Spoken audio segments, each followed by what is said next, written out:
wonderful when that theme hits. What's up, everyone? Welcome to Bounty Hunt, a Utini Network podcast where we hunt down all the extra content in the Star Wars universe. I'm your host, Eric Eilerson, and joining me on this week's hunt are two of my best fellow hunters. First, we have remote worker, Dr. Corey Helton. Yeah, this remote work kind of sucks. I'm not gonna lie. I'm in like my goodness, in a strange white room. Oh, where am I? Oh, I don't know. I got my YouTube comments on my phone like a plebeian. What is this gaming headset? Is this what amateur podcasters do? Yeah, this is what your Patreon dollars pay for, everyone. We also have running the show tonight, though, Wes Jenkins. Hey, man. Hello, everyone. Welcome to Bounty Hunt. Yeah, you did it. You know, I'm trying to get on Eric's level here, but I'm severely taking a left turn. So back to you, Eric. Thanks, buddy. If you are new to Bounty Hunt, I saw those eyebrows. Gosh dang it. This is our show where we're going to talk about the extra content in Star Wars. And our mark this week is The Bad Batch. Season 1, episodes 1 and 2, Aftermath and Cut and Run. Guys, we had new Star Wars television this week, and it's getting to feel normal. I'm worried about that, but it's right? Real good. Yeah. We had a lot of new Star Wars. We had almost 108 minutes? Yeah, something like that. A lot. We got a movie. Yeah. In 1 week. It's cool. It's just cool. Because I remember, Mando started and we're like, oh, it's great. Clone Wars season 7. Oh, yeah, it's cool. Yeah. Mando season 2. My goodness. And now it just keeps going. And like we were just talking before the show started, like, thank God it's good. Like it's really, really good. Yeah. Like seriously. Yeah. I mean, eventually that is likely to happen, right? There's gonna be a show that comes out and we're like, that was like not good, right? Like that's gonna happen. Welcome to Bounty Hunt. The show where we're forced to watch shows that are not good. Yeah. Just completely take to a tangent of us talking about Rebels or something. Well, this is kind of like Rebels. Like, oh, remember Rebels? Yeah, Rebels. Like. Well, luckily for us, though, we are here not to talk about a bad show, because we're talking about the Bad Batch show. What we are going to do, we're going to briefly recap both episodes at the top. So we're treating this as like one mega episode. Speaking of mega, a huge shout out to our staff writer, Meg Dowell, our editor-in-chief, who's been putting together recaps of the shows. So if you head over to utini.com, check out Meg's recaps on Fridays. Well, Wednesday, technically Tuesday and Fridays. But whenever a Bad Batch episode releases, Meg has been doing a great job putting up those recaps. So if you want to refresh yourself before you watch Bounty Hunt, head over to there, Meg. Awesome job. I hope you enjoy your week-long vacation you're about to take. Absolutely. Right. And they're in the description below. There you go. Look at you. Anyways. Amazing. So this will not be Meg's, but I will do my best to recap the first 2 episodes of The Bad Batch. All right, episode 1, Aftermath. We begin in a somewhat familiar situation on the planet Color, where Jedi Master Depa Billaba and her Padawan, baby Caleb Doom, are fighting alongside some clone troopers, and nothing bad is happening. Some droids show up, but the Bad Batch shows up as reinforcements and helps out. But then, the dreaded Order 66 happens in like the first 5 minutes of the episode, and all chaos breaks loose. Depa Billaba is gunned down as she yells for Caleb to run away, and Caleb runs, but he's chased by Hunter and Crosshair. Now, the Bad Batch isn't exactly following the orders of Order 66, as we know, but there's something still off about our friend Crosshair. There's a pursuit through the woods. Crosshair tries to take a couple shots, but Hunter stops him, and Caleb escapes. Hunter lies, said he killed him, and now some tension is within the group. But it's back home to Kamino to see the rest of the clones and see what's going on. Back on Kamino, changes are happening. Admiral Tarkin has come, and he wants to evaluate, because the clones maybe it's time to phase them out. We hear Palpatine's famous speech from Revenge of the Sith that starts up the Empire, and we meet Omega, a young girl who we find out is another clone. The Bad Batch then goes into a training exercise that Tarkin wants to see, and he puts live fire on them to really stress test them, and something truly isn't right. A little bit of a food fight breaks out in the cafeteria between the clones, the Regs, and the Bad Batch. The Bad Batch are jailed, essentially, and Crosshair is taken out because his inhibitor chip is kind of working, but they They jack it up to 11. So he becomes very angry and begins to turn against his squad. Omega then helps the rest of the Bad Batch escape from Kamino. Crosshair arrives in his new, sleek, Death Trooper-esque black armor. A firefight happens, and the Bad Batch and Omega escape from Kamino, not following Order 66, and now they are on the run from the new Empire. Episode 2, Cut and Run. The Batch lands on Seleucami, where that may sound familiar, it's because we already went there in the Clone Wars, where we met Cut, a clone who deserted and married Sue, a Twi'lek. And they have been having their own little life. And the Bad Batch says, you know what? We got to hide out here. We're all deserters now. Cut tells them that they just missed Rex, who was there a couple days earlier, or the day before. So now they know that Rex is also a little confused, but they're on the run. It's time for them to leave Seleucami because it's getting a little too hot. The Batch heads into town, and they see that the Empire has already started to clamp down on everyone. The clones are looking a lot like stormtroopers already, impounding ships, requiring clearance codes. It's not good, because if Cut applies for a code, they're going to know he's a deserter. No good. Meanwhile, Omega hangs out with the kids and learns how to be a kid. She sees dirt for the first time. She's never left Kamino after all. And she has a little nasty encounter with the Nexu, but she's fine. Learns a little life lessons. The Bad Batch then decides they will help obtain the codes for Cut's family, but Hunter wants him to take Omega with them. She deserves a normal life in his eyes. Tech and Echo then break into the Bad Batch's impounded ship. Omega takes the codes, rewrites them, even though he learned about them 3 minutes beforehand because he's a genius. And Omega takes the codes back to the family right before they're discovered. A bunch of firefights break out again. Deceptions ensue. But then Omega decides she belongs with Hunter. She wants to stay with this new family. And the Bad Batch with Omega get off planet once more and Cut Sue and their family get off world to start a new life. And that, my friends, are the first 2 episodes of The Bad Batch Season 1. Boys, what did we think? It feels like I was there. Ah! I think we definitely started off with a bang, because I was not thinking Order 66 was going to be so quick, and it was within the first 20 seconds of the Clone Wars logo burning up, and then I know that was crazy. It happened super fast. I was not expecting it to happen so fast either. Like when they did actually show it, like the clones like turned around or whatever, and they're like, "Oh, we got an order coming through." I thought for sure there would be like a few minutes of like kind of messing around, but no, like you see and hear Palpatine's face like in the next frame, and it's like, oh shit, this is happening right now. All right, here we go. Yeah, here we go. Here's the Bad Batch. Here's Balaba. Order 66. Balaba's dead. Like bam, bam, bam. And yeah, because we thought it might happen like at the act break, like maybe 2/3 of the way through. We thought that was going to be the drama of the first episode, and that was the prologue. Yeah, totally. And I don't know about you guys, but like I had a total brain lapse like with Kanan, right? Like I didn't recognize that it was him. I was like, God, the voice is familiar. And and Caitlin, we were watching together. She was like, whoa, and then she explained it to me, and I'm like an idiot. And I'm like, okay, wow, okay, that's an interesting touch. I'm surprised they went that. I wonder if he's done with the show too, by the way. Yeah, and that's one of the things that's the first thing we'll talk about, because that was easily the most controversial thing, I think. Well, not easily the most controversial, but it was a big sticking point for a lot of fans. But before we do, if you're new to Bounty Hunt, what we try to remember to do, if I put it in the outline, and I didn't this time, but I remembered anyway, we will rate these episodes on a 1 to 10 scale, just like we do in roundtables. And then at the end, we'll see if we like them a little better and such things. So we'll do them separately. Episode 1, episode 2. I want to hear 2 ratings from you. Wes, let's start with you. Okay. Episode 1 rating, and then episode 2 rating out of 10. So episode 1 is probably going to get a higher rating than I'm going to give episode 2, only because I was not expecting the Order 66 to come so quickly. I was thinking halfway through the season, but we got it rather quickly. So I'm going to give it an 8.9 for solid. Yeah, solid. Just, I mean, hit the ground running. We have Order 66. We have the clones now going after the Jedi. We have a death, and then we see a horrid white blanket being, I guess, being carried across. So dark, dude. Holy crap! I forgot about that. Oh yeah, Shock T. R.I.P. to my draft pick, guys. That. Oh yeah, there was a lot of deep meaning there in that first episode.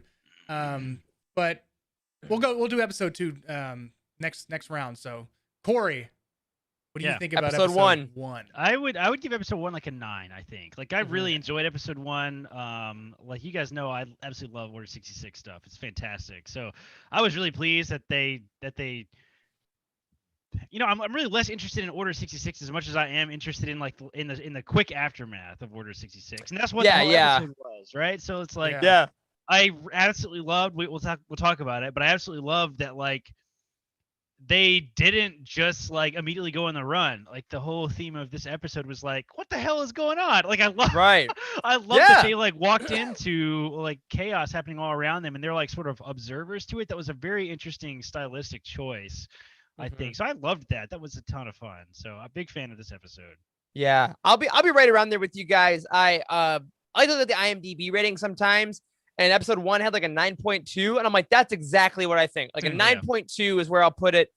I really, really liked it. I want to give this show room to grow because I'm sure it will, like some emotional gut punch moments. But I thought it was a hell of a pilot. That's one hell of a pilot. Is what I was thinking. Because you're right. I loved that they seemed confused, but not in a way that made them seem stupid.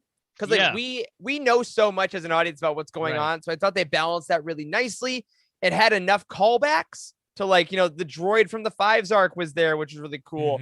We got Tarkin and like a lot of cool things. I thought they introduced Omega super well. Like, I did too. And then we got the conflict with Crosshair, like a really solidly crafted pilot. So happily I think they were able 9.2. to do it because they had that 70 some odd minutes to tell the story in one episode. Yeah, for sure. It probably wouldn't have been as good if they rushed some of those parts in a 30-minute episode, right? That's actually a really good point too, that we've never really seen explored very much in animated TV is like long form episodes, right? Like there's not a lot of shows that do that, and there's not a lot of Star Wars animation outside of the Clone Wars and Rebels anyway, right? So that would be a very interesting format if they ever moved to that entirely. What if every episode we have is a 40-minute episode, right? I mean, that would be very interesting, I think. So well, that's been one of the coolest things about Disney Plus, the freedom that they have there. And again, we always sound like shills for Disney Plus. Sorry, it's a great service. But like Mandalorian directors seem to just get the amount of time they want for their story. Like, and it looks like, Filoni's like, hey, I think I actually want 70 minutes, which is almost triple. It's more than triple the amount of my Clone Wars episodes. Oh yeah, sure. Yeah, whatever. It's fine. Yeah. Cool. So again, it didn't feel like 3 episodes either. It felt like one episode. Yeah, it didn't feel like stopping and starting like the episodes usually do. So because the Clone Wars movie is definitely 3 episodes of television. I was literally about to say that. Like, Clone Wars feels like very clear 3 episodes. It's like, all right. I don't even really need to watch this as a movie. Like, loved that. Wes, episode 2. Episode 2. Wow. Episode 2. So I gave 8.9 for the first. I give an 8.1. No, I'll give a 7.9. I can't go that high. 7.9 for episode 2. I like going back to see Cut as it was. We got a new hat that we'll probably see if we can find at Celebration. Yes. We got some callbacks to episode 2, Attack of the Clones with the Nexu. I'm really interested to see where Omega goes. I like Omega as a character. She is such a good character. So, but I mean, I say 7.9 because I feel that there's got to be more coming to us, and I can't rate these so high that I'm just giving 0.1 higher each episode. So I'm saying 7.9 in the thought that each episode is there's gonna be episodes in the future that are gonna be a lot better. I dig it. All right, Corey. I'll go maybe 7.5, I guess. Like, it's hard to rate these sort of back to back too, because one is 70 minutes and the other is not. Yeah, right? So and the tones are completely different as well, right? Tones. Like, I think the second episode is certainly more of maybe a quote unquote filler episode. It might be the right word to use. Like, it's definitely focusing on Omega's character development, a good deal, but. It felt a little more, I guess, maybe childish than the 70-minute one. I mean, we're focusing on like, is Hunter going to be a good father figure? And like, not that that's not a good story to tell. It's just like Space Dads everywhere. Oh my God, going from Order 66 to Space Dads felt like a kind of a downgrade to me a little bit. But we're gonna get that in the 16-episode show. So, where are you gonna put it? It's got to be in there somewhere. So you have to put it in there Right. somewhere. So Yeah, right. Yeah. I'm gonna give episode 2. I'll go a little lower, but I'm still gonna, be true to form and go pretty high. I want to give that one an 8.5 for me. I thought that it was just a really solid episode for what it had to be. I think it was just really good. It brought us the next chapter. I agree. It's a lot about Omega's character development, and I'm really excited to see her grow. I think that it could easily have been a Grogu scenario where they're like, the young one is the cute thing we focus on, but she has so much agency already. Whereas Grogu was kind of just like a passenger in The Mandalorian. So I'm glad we avoid that. But I do love that they all are kind of forming into their own people already. Like Wrecker is like Uncle Wrecker is very sweet. That was great. I love how tender he's getting. And his like little stuffed Tuca cat in the first episode. I love that. What a clever throwback to like bringing back in the deserter. Like that was such a good awesome move, I feel like. Because like when they said Uncle Wrecker, I was like, kids, do you know how many uncles you have? Millions of uncles, Yeah. Oh my god, and they love them all. But yeah, I thought it was really nice. I mean, a very simple one-shot adventure story. Really enjoyed it. But I agree. I didn't have the crazy chaos of episode 1, so it's not going to get quite as high. But I thought it was a good choice to do that. To have the second episode be a little quieter and have them literally go underground for a second. Be like, okay, I want to see the Empire starting to form through their eyes. I want to see how they react to chaos. I want to build that up. Have we ever heard the term chain codes used in Star Wars animation before? Like they used them in Mandalorian, right? Like is that what they call like that chain code was like a code that even well, I guess not that clone troopers had, but that's something else. That's something completely different. I think chain code is Empire specific because it's like registering your Empire's social security number. Yeah, exactly. And I love the idea for like the conflict was really smart that like Cut can't get a chain code or else he's a deserter. Like he is still a person that's deserting, So a really great choice there. But let's go backwards a little bit to the beginning of episode 1 because this caused a lot of conversation online. And that is yes, sir, as a lot is, but it had some conversation about the legitimacy of books and comics, obviously, which we are very attached to here. Kanan's sorry, Caleb, he's not Kanan yet. Deppa and Kanan's reaction, I did it again. Deppa and Caleb's reaction to Order 66 is very different than it is in the Kanan comic that came out in 2015. If you're unaware of the differences, Alex Damon and Star Wars Explained actually has a really great video on it, on what changed and kind of things like that. But essentially, it happened in daytime instead of nighttime. It was starting out as a soft moment between the clones and the Jedi, and then it exploded into chaos. So rather than at the end of a battle, Depa Billabba's lightsaber is also green instead of blue. Like, I don't get why we keep changing lightsaber colors. I don't care. I didn't notice that. Yeah. Again, nothing I noticed, but as I'm like, oh, that's weird. So I guess what I'm going to ask you guys, just blanket statement, because a lot of people felt different ways about this. People that loved the Kanan comic felt that, oh, do books and comics just really not matter if we want to put a cameo character in? Can they just erase stuff? And other people were like, canon changes. And we're Star Wars fans, and we just kind of roll with it. Did this bother you guys at all? Did you even think about it until you saw it being talked about? I definitely didn't think about it until honestly you brought it up just now. I saw we had it. I saw there were some Slack conversations earlier in the week about it. But like I don't really care about that kind of stuff that much. I will say my sort of gut reaction to hearing you say something like, "Oh, they changed the lightsaber color again," is like that's annoying to me. It is a little bit annoying. Yeah, of like it's a little annoying. That one feels like a lazy change. Yeah, right? Or like definitely. Whereas, we've had this conversation 1,000 times that like changing the canonicity of a single moment is not a big deal. We're talking about fantasy writing. Yep. Type of stuff, right? I mean, like I think that's okay. Thousands of stories. Yes, I think that's fine to change things for cameos. I don't really care. Like if they were to completely rewrite an entire like story, and maybe that would be a little different, I guess. But like, Mhm. it's not like this doesn't invalidate the entire Kanan comic. It just tells the story. Maybe the Kanan comic is from his memory. Maybe he remembers. Someone it made that differently. point. Yeah, like right. he was a kid, and I think that's kind of where I come with it too, because we're also proponents of keep reading Legends as well. Like we think all the stories are still interesting to read. Yeah. And like if they had said, and then the Bad Batch shot Kanan in the face, Yeah. then yeah, not great. Yeah. Like, but as far as Right, it happened right. in the daytime and it happened in a battle instead of quiet, like the Right. same end result happened. Yes. Personally, But Same. Kanan would remember his his master's lightsaber being a different color. He would remember that wrong. Like he would definitely remember that. yeah, Right. it was green, So, blue. They were all green or blue. I know. Ah! That's not real. All right. So don't change the lightsaber color. That's stupid. Why do you do that? Yeah. I don't know.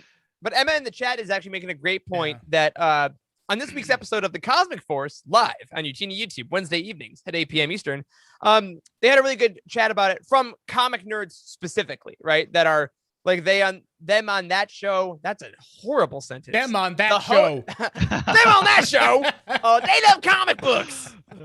So they were very, very intense conversation about that. So definitely go check them out for that side of it. But yeah, I think generally, I hope they don't do a lot of that going forward. And Filoni hasn't let me down, really. Yeah. So I trust if there's a reason for something, there's a reason for something. If there's ever some kind of documentary somewhere where he gets a chance to explain this, I'm sure it's a reason that all of us would be entirely comfortable with. Yeah. I guarantee you it would be. So like, give the man a mic. But I don't know. I don't know. Wes, what do you think? Any thoughts? Well, it doesn't bother me much because I haven't read the Kanan comic. So when I saw him on screen, I was like, oh, that's Kanan. Well, Caleb Dune. I mean, he said Caleb. I was like, oh, Doom. And then so that came directly right. That came back in a hitch. But yeah, I mean, it didn't bother me at all. Even if I had read it, seeing him on screen is fun in of itself, right? I mean, it's something to talk about with your Star Wars friends. That's the whole reason that we have this show to begin with. We're trying to have a good time, recap the show, get some interesting insights that I didn't even think about, because that's what happens when we talk about the show like this. I come up with, or you come up with different things that I haven't even thought about. So it makes the show that much better. So yeah, and Jared.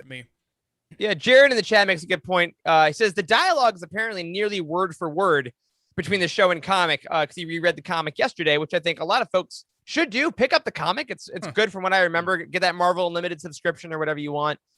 So to people that are like, they just ignored it. Like, no, they made it. Which lightsaber color is correct though? Like in film and stuff. Is it the one they green? use in the I TV believe. show, or is it the one they use in the comic? I believe it's green. So but also I don't know, like show.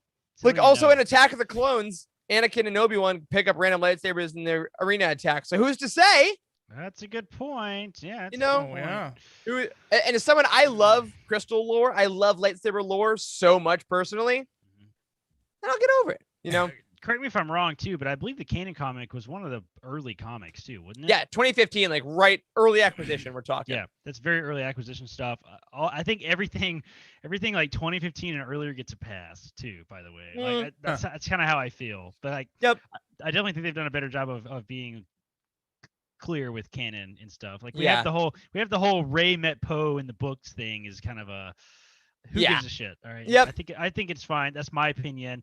I'm not a comics person though, right? So I certainly do not invalidate the opinion of our Cosmic Force folks. Like if they said they were bothered because they're diehard comic fans, then I think they have a right to feel that way. But don't go be a douche on Twitter. That's the only thing. Yeah. Yeah. And also realize where I go, and this is what I want to go next in our conversation, like that moment now included new characters that obviously didn't exist in 2015, the Bad Batch, and got to incorporate them with the star of Rebels. Like it's getting all the universe a little closer together, which I think is always fun. And I wanted to ask you guys now, this is I should have written this down. Like, I don't know, 6th or 7th Star Wars pilot that we've had, right? Like the first episodes of Clone Wars, Rebels and such. A lot of times when you're trying to get people onto Star Wars animation, even us, we say, hey, first couple episodes, first season, like give it some time. right? Like it'll grow on you. Like Clone Wars and Rebels. How many times have we had to talk to our friends about that to be like, no, trust me, I know it's Just get through the first season of Clone Wars. Yeah. It gets better, I promise. Yeah. I think this might be the best Star Wars, at least animation pilot that we've maybe ever gotten.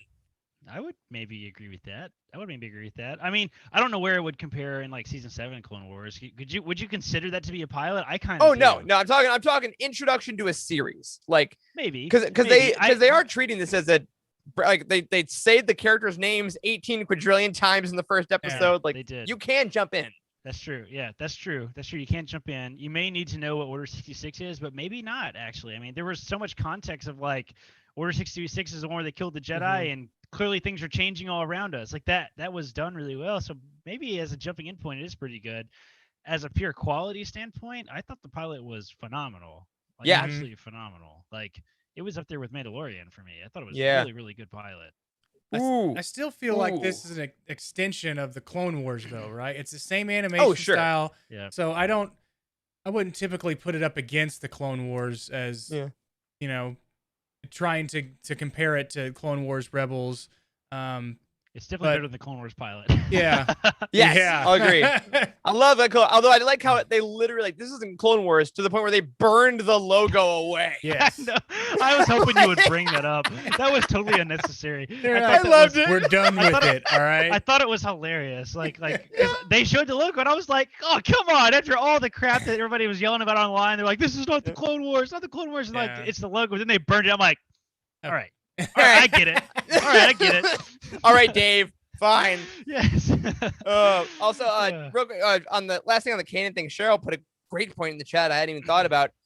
That in the Kanan comic is from Kanan's point of view, and this is a trauma memory for a child's mind. So he could have remembered that the clones were a lot friendlier and it was a lot calmer before it happened because in the heat of battle, like trauma can put a lot of blocks in your mind. That's a good point. So yeah.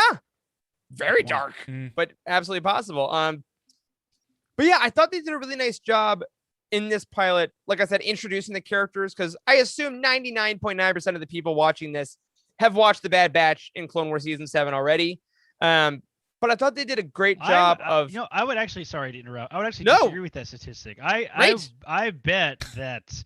It is a much larger percentage of people that have not seen Clone Wars at all than you think. I wonder what that's like. Yeah.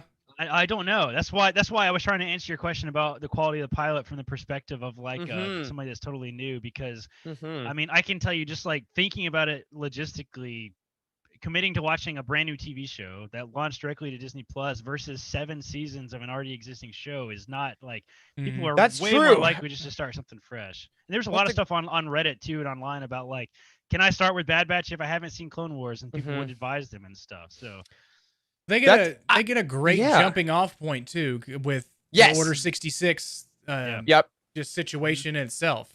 So that kind of gives it a boost in a sense for it being one of the best pilots that they've created. Yeah, because they get Order 66 and they get to tell that story because everybody wants it. Everybody wants to know about it because we got so little throughout the movies. Well, I think that's a cool point too because this pilot did a great job at introducing the characters in more fleshed out ways. Like we made a bunch of jokes in our Slack about the Dad Batch as they are now. Like they are very warm, especially in the second episode. But we went through our favorite characters from season 7 on our preview episode we did last weekend. We talked about who we loved from that arc, who we were excited to see more of. And I want to ask you guys now, after the first 2 episodes, has your favorite Bad Batch member changed? Because we got total probably somewhere around 90 to 100 minutes in season 7, period. So we've already doubled our time with the Bad Batch. So has your favorite member changed now that you've seen them be a little more dad-like? Mine hasn't. I forgot who I even picked. Those are contradictions, Wes. I don't know what I said, but I was right. I said Crosshair, and mine has definitely changed. Oh, right. He's a giant douche now. In classic Corey fashion, mine's now the enemy, the villain of the show. So Corey gets a shirt. Crosshair was right. That's all. follow He's the rules. He's a giant douche now, so I don't really like him that much anymore. Well, is it his fault? He got put right back into the Cam and Owen like surgery room or whatever. I know. They got zapped chipped. him up. Buzzed They his turned brain. it up. Yeah. They increased it. Well, so who do you got now? Who's your number one on the squad? Hunter is growing on me a lot, man. I really like Same. him. Yeah. Yeah. Yeah. he's Yeah, growing on Cheryl me. I mean, says still so her favorite. Well, what about you? Oh you man, did Hunter, right? Hunter. Tech. Did I? Tech. No, I picked Tech. Yeah, it was Emma's favorite Tick. still. Tick. Tick. Tick. Oh my God, we'll get to her in a second. Oh man, it's really hard. I think Tech is still my favorite, but I am loving Echo. Like I loved him. Oh yeah, early man. on. I always forget about Echo because he's kind of Like, new, but yeah. And obviously, yeah. how I love things, I'm in this Facebook group that gives you codes for Sideshow collectibles cash, and I just bank for a year, and then I'll buy a figure at like $150 off, and I'm banking again now, and I see the Echo figure, and I'm like, ooh, that helmet's real cool because it does that thing we thought where it slides onto his head and stuff. Oh, And it I'm like, does do that. Yeah, All right. it's open You're on the well, outside. That explains why his helmet is so narrow. Yeah. But I love him and Tech as a team in episode 2. I was like, oh, I can get behind this Yeah, partnership. that was great. It was really Yeah. But also Wrecker's great. I love cute dad. I love Wrecker with his little Lula and like I love them all, which I think is honestly I didn't love them each as much Me either. in their original arc. They're very likable characters. Yeah. Like, Yeah. Good job They're of very different from individually each other. developing their like character traits and arc and Yeah. stuff. And like I'm a big fan. Like, Yeah. And even episode 2, which wasn't really that much about combat, which is like take away combat and like the leader, the tech, the sniper, like it can be really hard, especially in a lot of military based shows, to make them interesting out of the battle. And I thought they were even more interesting. Echo did the R2 thing. I was gonna bring that up. Like we joked about that last week. Like, how many times do you think we're gonna see that? In the second episode, we had it twice. No, 3 times. He does it again, like at the end of the show. Yeah, 3 times. So we're still averaging more than one an episode. So phenomenal. I was so happy about it. But honestly, my other answer may be another character. But before we get to that character, tonight's a special night in the Utini live stream universe because we, as heads of the company, double booked ourselves and bumped one of our creators out of a time slot because usually at 8 p.m. on Fridays, we'd be doing Utini game night. And what we're going to do tonight is that directly after our bounty hunt show, we hope that some of you stick around because Andrew Bell, or one of our buddies, is going to be playing. Is it Jedi Outcast, Wes? Yes, Jedi Outcast. So it's a sequel to Dark Forces 2. So if you play Dark Forces 2, then this is the follow-up to it. Yeah. So we wanted to one, thank Andrew for being so flexible, but 2, like give a promo for your Utini Friday night. We don't know when Bounty Hunt's gonna be every week because sometimes we get crazy schedules. Like this weekend, we're like, oh my God, wait, the first episode, we're all gonna be gone. Yeah. But yeah, stick around. Now, Wes, you said did you make up a thing? I made a thing a couple days ago, but we can show it. So if everybody wasn't able to see it on Twitter, then I have it pulled up so we can look at it right now. Yeah, get a little preview of what you can see if you hang around for Utini game night after this. Here we go. I love that so much. This never gets old. Never gets old.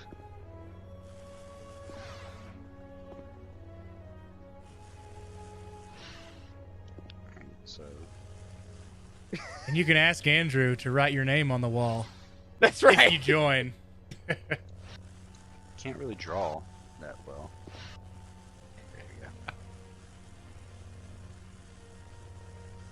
There you go. Okay, let's go. Let's go. No, I wasn't. I love that so much. This never gets old. Okay. Having a good time. Whatever that might Never have gets been. old.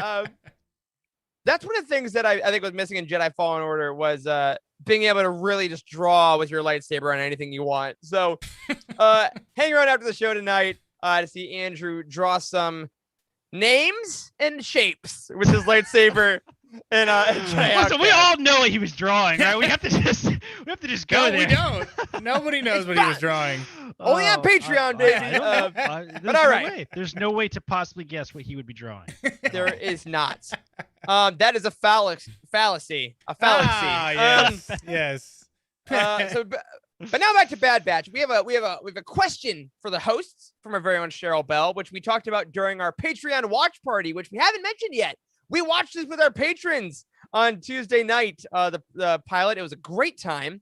And Cheryl asks, "What is in each guy's backpack?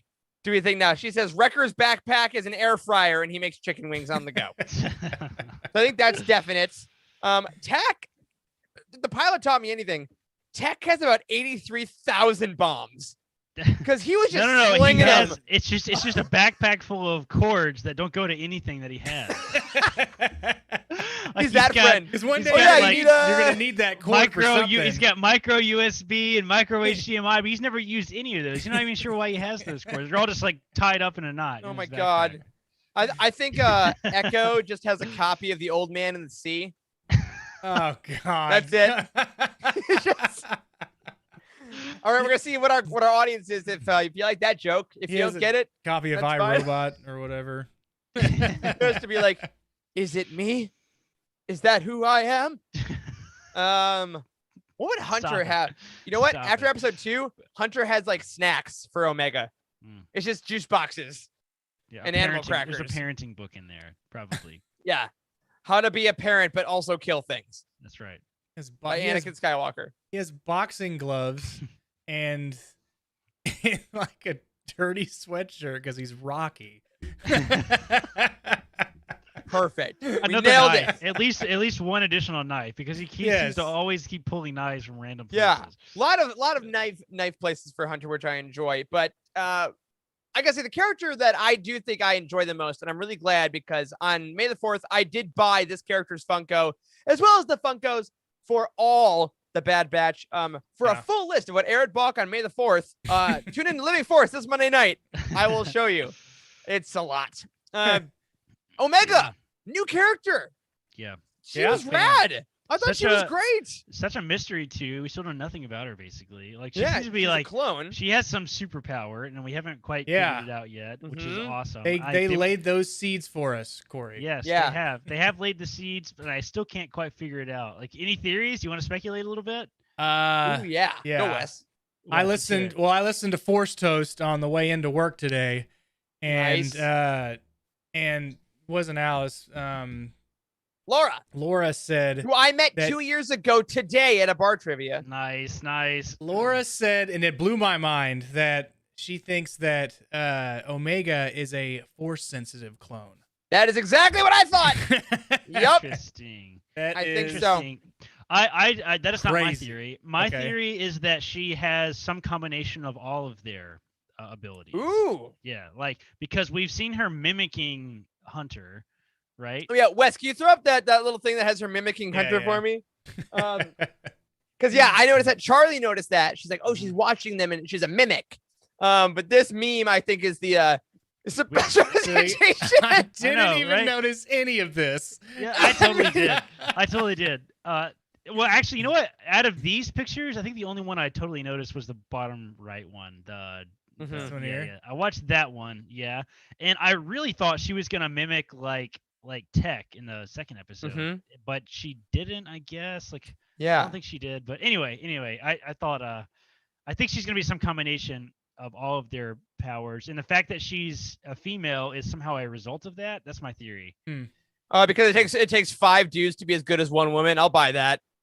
I will 100% subscribe to that. I love that. But I mean, like messing with their genetics, like also messed with their. Yeah, to bring the best, most badass 4-5 men, you have made a young little girl. Okay, that's Very that's how the world works. I know. I like the idea.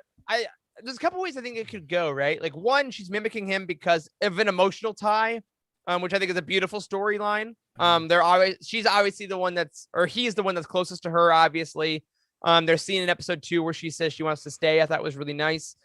I do like the Force sensitive idea that she can it's very Anakin like, right? Like, I don't know why he can just do things, and she can just do things well. That I think is pretty cool. But I really like that she is, again, having agency over where she's going. Like Mando took Grogu places because I gotta take care of this baby. Yeah. She's like, no, I want to come with you guys. Like, Right. you're on the run. I will be on the run too. And I really like that Cut is talking to Hunter, I think. Yeah. And he's like, oh, she's just we don't know why she's here. And Cut's like, every clone is made for a purpose. That was such a beautiful thing. I mean, I think that's part of those like seeds they're planting and stuff. And yeah. Aaron Thompson just said in the cat. Aaron Thompson said in the chat, I loved her. I didn't know there was this much dirt in the whole galaxy moment. That was I really listen. That was like a 24-minute episode. 24-minute episode, and they spent a lot of time on those little moments of like making her spend time with touching the dirt and a lot of time. Like there was like several minutes they used up on that. So I think it's really great character development that like they're addressing the fact that this little girl has been on Camino her whole life and has never seen it not rain, right? So like that's got to be a bummer, man. And like it's like living in Seattle your whole life. But like someone on Twitter made a mashup video of her getting out of the ship with Rapunzel's song Entangled. And if you want to look it up, I retweeted it. It's hilarious. It's beautiful for all the Disney lovers. Great character. But I really do like where she's going. I love her key. Right? Her pendant, which she doesn't have now. She took it off. Why'd she take it off? That's weird. I don't know. She's not wearing it now. It'll be something interesting. Like also she's a Kiwi. I love her accent. Yeah, her accent like it gets me. I love it. Hunter. My name's Omega. I love it.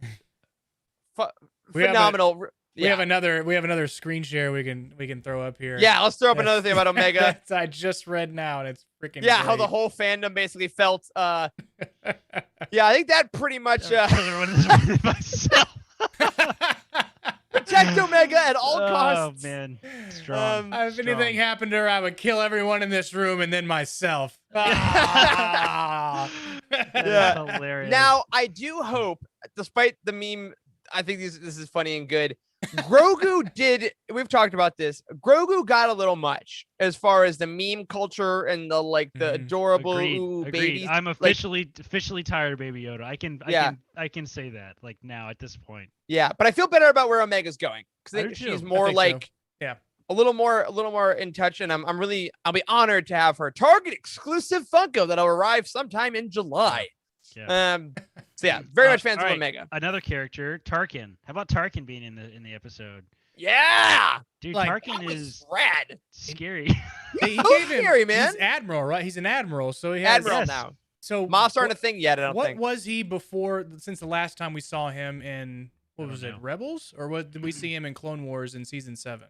We saw him in Clone. I don't know about. I don't know in season 7, but we definitely saw him in Clone Wars. So the last time that we saw him, like time-wise, would have been Rebels. Well, that's well. So what was he in Rebels? What's after Admiral? Oh, right. Rank what? Yeah. I think he must have been a Moff by then.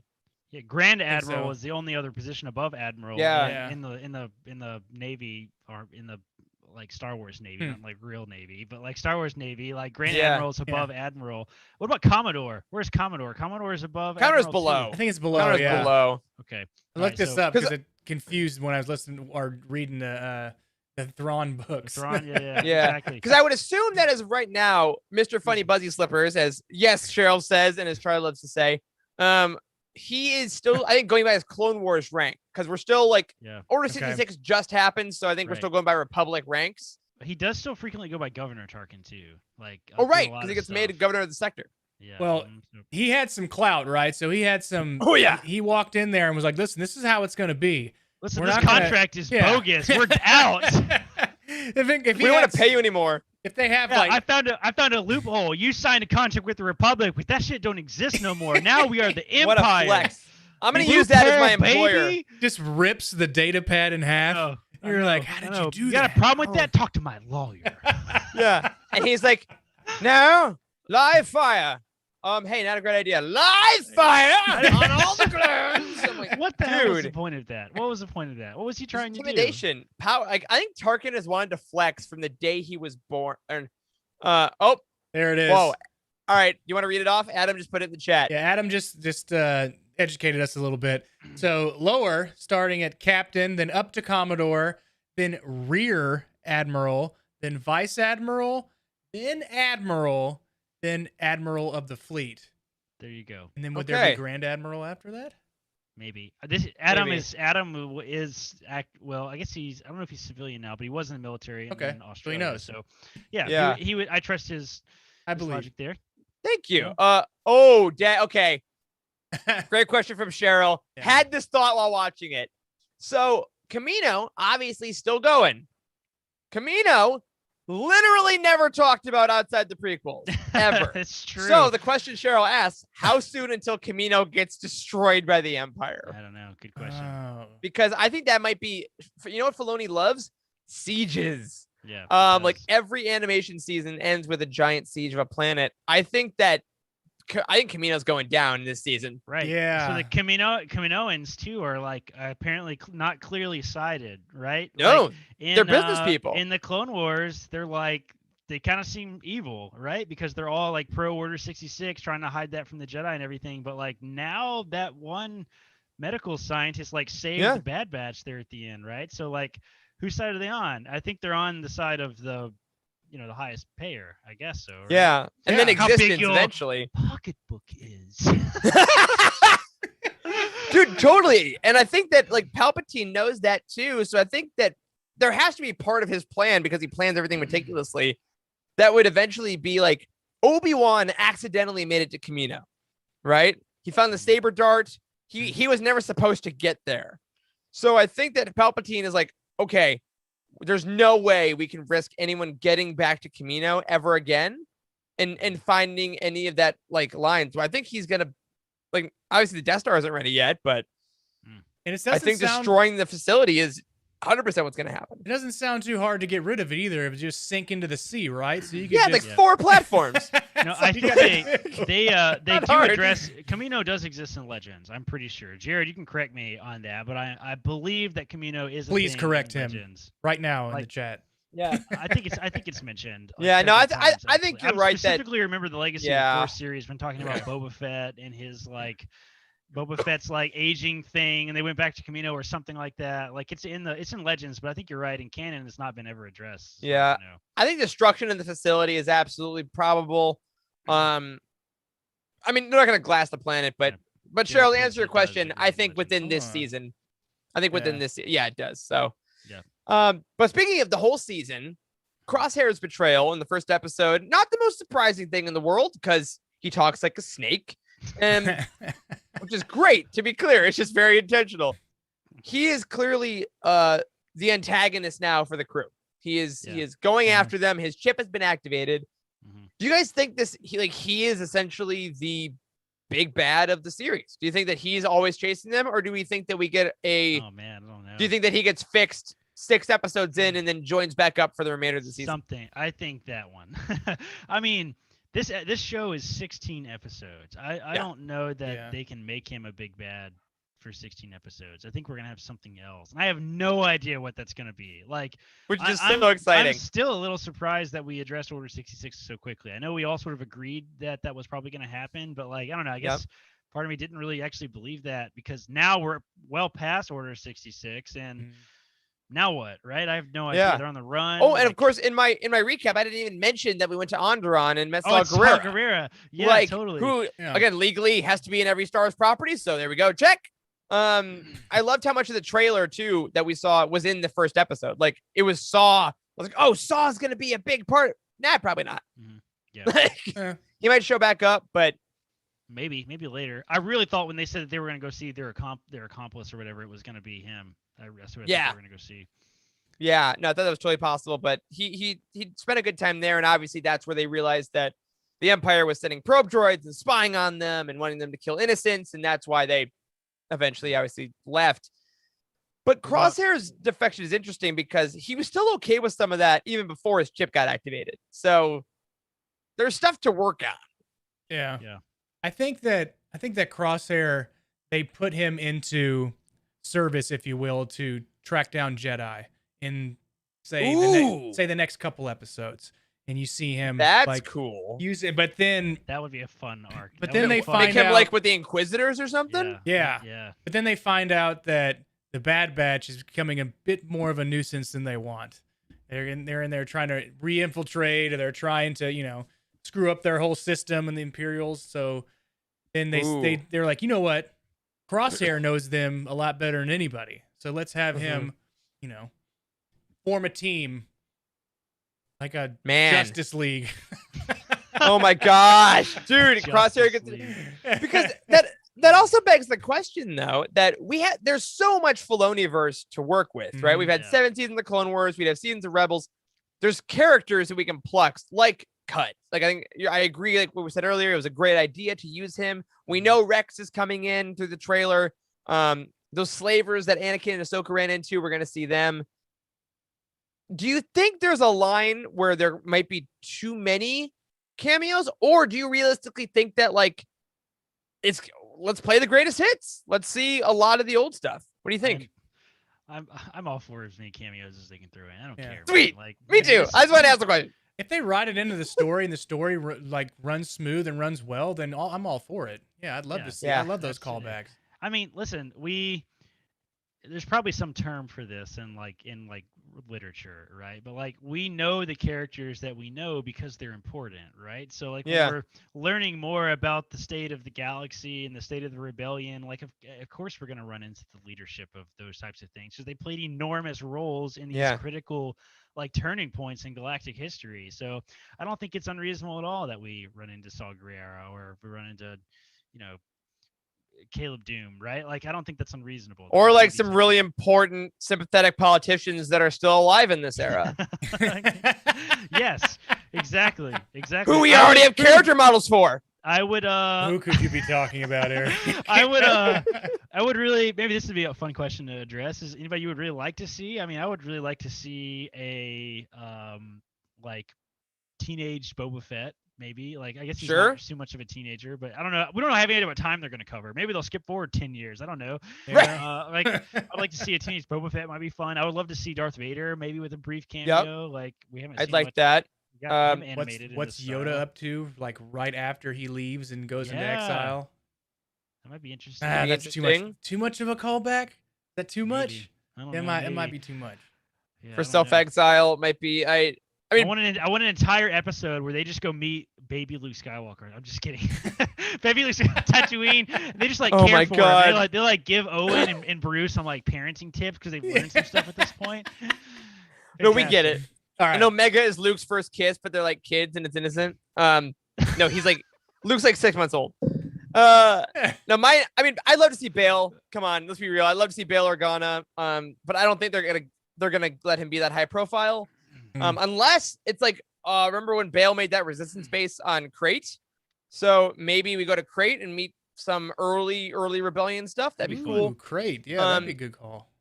But I do think it's very likely purely because of the technicalities of making the model. I think we're gonna see Dryden Boss. I think they made him for that hologram in season 7, and I think they spent time for a reason. And I want to see the Bad Batch, see the syndicates.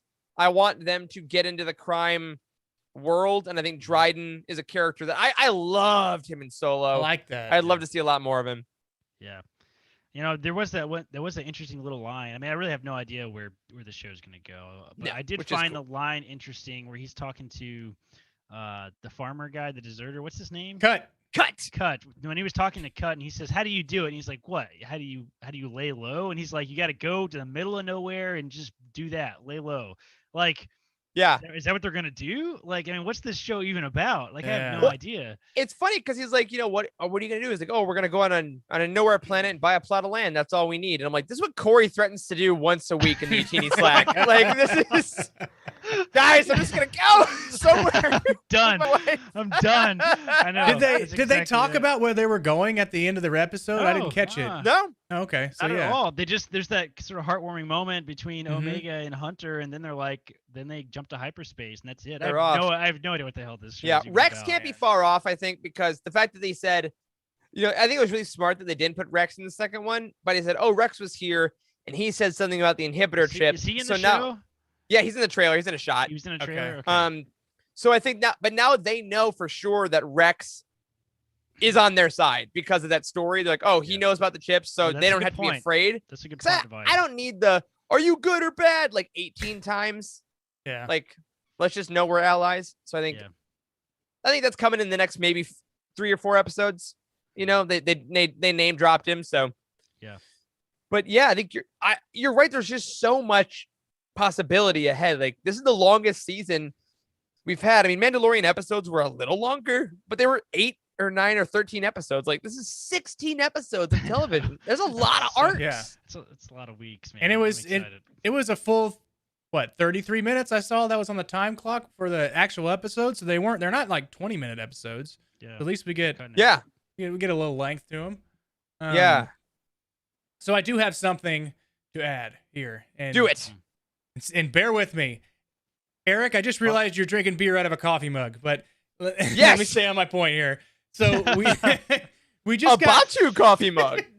So we just got done reading Victory's Price, right? And Soren Keys dies trying to blow up this database of names and try to save lives. of other Giant people, spoiler right? for Victory Prize if you haven't Holy finished shit! that book. Sorry about that. Anyways, God, so- dude. we can edit that out if we want to. Anyways, so now we see the origin of that database in episode 2, right? So they're trying to get chain codes on everybody. So Oh, the right. office. So that's what he actually did. Is he blew up a social security office? Yes. So it's from the Alpha to the Omega on the database. I can't believe I just let a spoiler off like that. Way to go, Wes. Hey, Yeah. I'll be here all night. That could be something. Yeah, like, I mean, watching the Empire grow is something that we haven't really gotten. We've been inside the Empire in some books. We've been in the Rebellion, but like actively watching it from people who were integral to the Republic as warriors is such a cool concept. And I'm excited to see, like, some episodes I do think we're going to be on barren, outer rim, nothing planets. But some episodes I do think we're going to be pretty close to the action. Yeah. You know? Yeah. Because it's a whole new government. And I was shocked. Charlie pointed this out as we were watching how quickly I emotionally turned on the clones. Oh, like yeah. the regs. I was Well, like, they're there are like- stormtroopers. I was gonna bring that up, dude, because like I now wonder like more about the inhibitor chips. Like maybe the inhibitor chips is something that like the Kaminoans like talk about all the time, but is not actually used at all. Like did they like turn them? They've been off this whole time, and now they're like on. So now all the clones are like inhibited, like truly inhibited, because they said Yeah. they're different now. They seem totally different, right? So Yeah.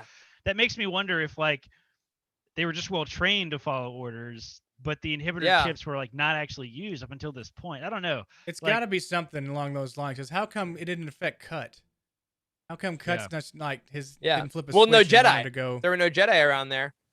But shouldn't he think like, oh, Yeah.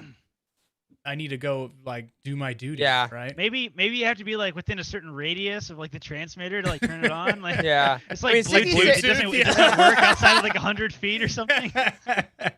66 is definitely interesting, and I think we're going to see so many evolutions of it, and I'm just really stoked for that. And as we wrap up here, again, a reminder: once we're out of here, we're gonna take a quick little break on the channel. Then Andrew's coming back with some Mutini game night action for you.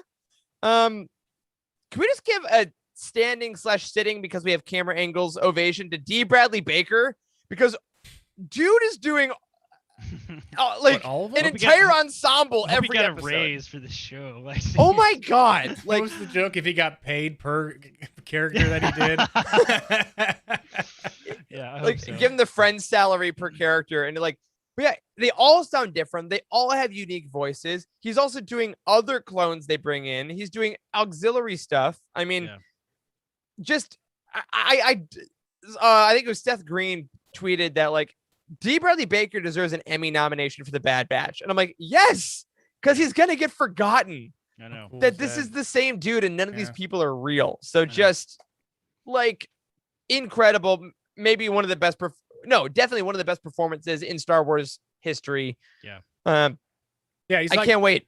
he's like Mel Blanc back in the Warner Yes! Brothers days when he voiced all of those Yep. like Looney Tunes characters, pretty much. Yeah, and he's just as weird. You want to watch some YouTube video interviews of D. Bradley Baker? He's an odd duck. I love it. Want to get a cup of coffee with him? It's interesting. But on that, we're at about we're getting here at the end. Any last thoughts on just the first 2 episodes? This episode is a little more general wash on the introduction of the series. Every week we'll be back doing only 1 episode at a time. Is there any more like major, like maybe Major not plot major, stuff? minor stuff that we haven't really addressed? I mean, all you guys that are listening, throw it in the chat if there's anything minor that we didn't really address. Like the whole Shakti little thing was incredible. Where the 5th or 6th time down. she's died or whatever. Oh my god, that was. But yeah. that was heavy. I love her. That. That was tough. All their little personal quarters being kind of a mess was an interesting touch. Yeah, and I love so that. Unlike all the other regs. Yeah. All the scratching in the successful missions, very much like Rey in Force Awakens, scratching away the days. And also, I think that's a brilliant narrative device because they've done all these missions, so the list of people they know is exhaustive. Yeah. Because every time they save someone, they probably made a connection. That's probably true. And then Tech's Rolodex, his Rolotech. I hate myself. So I think that's definitely a bit of it. Oh, they had a callback to when Wrecker was bench pressing the Gonk droid in season 7. He was doing curls. Why is he doing that? This Gonk droid is around just for him to use as a curl machine, I guess. Poor droid just like, Dude, more Gonk, the better. Period. Oh, everything. Good More stuff. Bail Organa, more Gonks. Yeah. Every show. But I think that's about the gist of it, guys. Next week, so we don't, as far as I know, we don't have like an episode title. I don't really care to speculate a week from today. Like we have a full week to the next one. We usually do these a little later.